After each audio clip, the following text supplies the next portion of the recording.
I'm Seraphim Seferiades. I'm an associate professor of politics at Pantheon University. I've also spent time in the United States and Britain. I'm a life member at the University of Cambridge.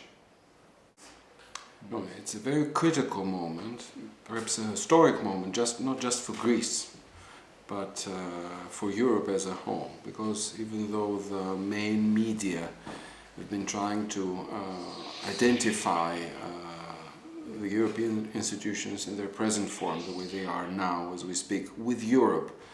Europe is something much larger, much more dynamic, and of course much more hopeful. Because the European institutions are trapped in an ideology which serves the interests of very specific people, finance capital, which have come to the fore is a reflection of a systemic impasse, really. And all they're trying to do is maintain and promote their interests to the detriment of the whole of Europe.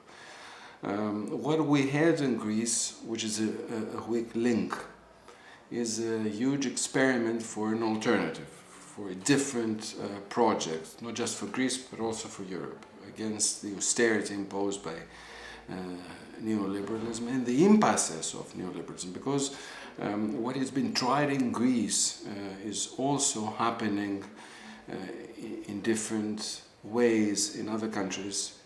The German workers have been experiencing it, having seen their salaries and wages remaining stable for the past 15 years or so, and it's going to become worse.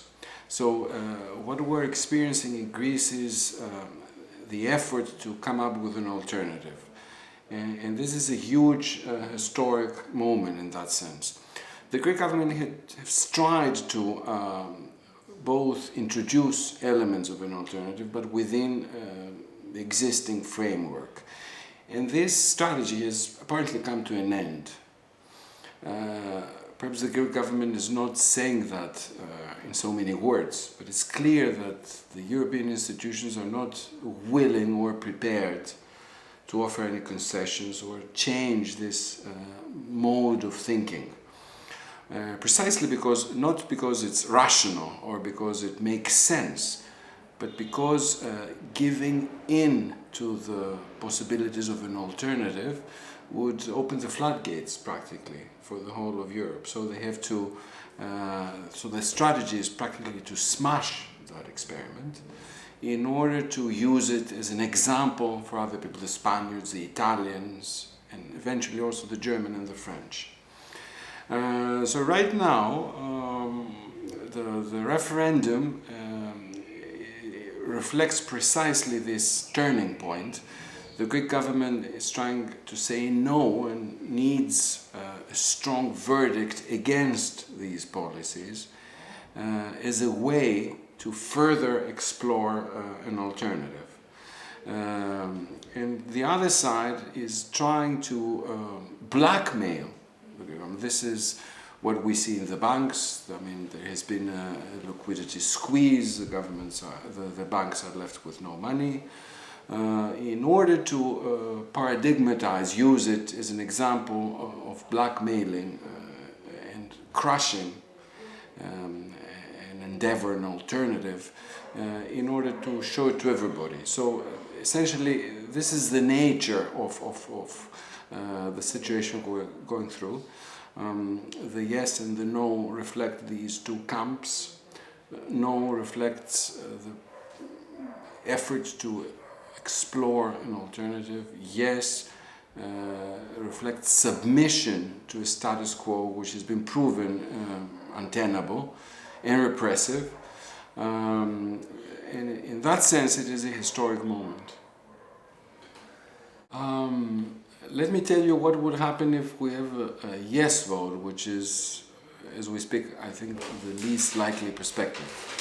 Perhaps I'm projecting this as a hope, but let me tell you what would happen in case of a yes. It would be a disaster, because it would institutionalize austerity, not just for Greece but for the whole of Europe.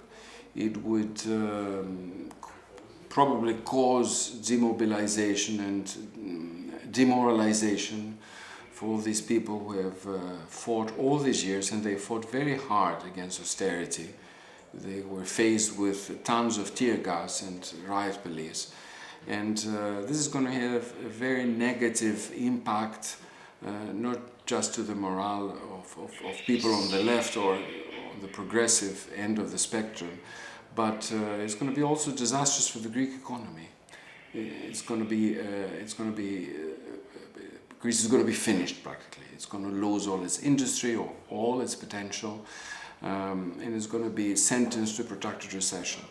In case of a no, as I said, one problem is that the alternative hasn't been spelled out as clearly. But this is how things happen in history. In case of a no, we're going to see processes beginning to unfold. It's going to be inevitable that you'll have to start thinking about, you're going to have to start to question the Eurozone and the logic involved in the Eurozone. But that's not enough. It will also raise questions about controlling the strategic sectors of the economy. Who controls the banks? Which, of course, the dominant discourse portrays it as an evil. It's essentially an expansion of democracy. It's going to raise questions about people being involved in where does the surplus they produce, the wealth they produce goes. It's going to mean it's going to bring to the fore a huge array of issues with which the government is going to be forced to deal with. It's going to mobilize people, and it's going to raise new hopes, not just in Greece, but all over Europe and globally, perhaps.